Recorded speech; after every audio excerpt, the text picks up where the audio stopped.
Ahojte, vítajte pri ďalšom videu. Pomaly sa nám opäť blíži začiatok školského roka a asi najviac to prežívame práve my, rodičia budúcich prváčikov. Zmiešané pocity z nástupu do školy však nemusíme mať len my, rodičia, ale rovnako tak naše deti. V škôlke sa veľa hrali, zabávali a teraz sa možno často stretávajú s vetami typu no veď len sa hraj, kým ešte môžeš. Alebo v škole už takto nebudeš môcť tráviť čas, už budeš iba sedieť v lavici a učiť sa. Pomocou hračiek, ktoré vám chcem dnes ukázať, môžete deti presvedčiť o tom, že aj učenie je veľká zábava.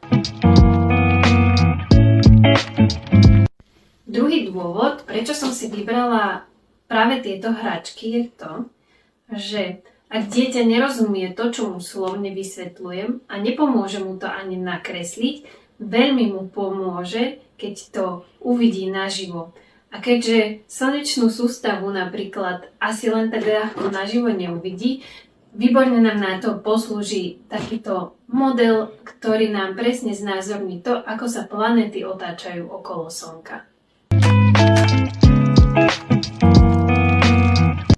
Vďaka tomuto mikroskopu sa aj doma môžete zahrať na malých vedcov. Ľudské telo je téma, ktorá zaujíma skoro všetky deti a pomocou tejto magnetickej hračky sa môže dieťa učiť o kostiach, svaloch a vnútorných orgánoch.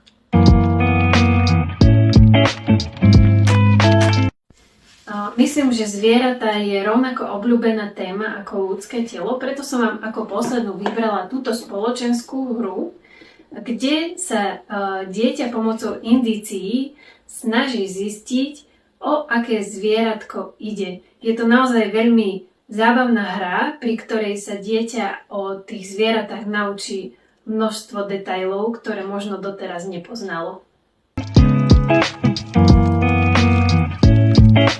Pomocou magnetov si môžete poskladať aj veľkú mapu sveta, ktorú vidíte za mnou a môžete si ukázať rôzne miesta, ktoré ste počas prázdnin navštívili. Prajem vám pekný začiatok školského roka a verím, že to nadšenie z učenia vydrží v našich deťoch čo najdlhšie.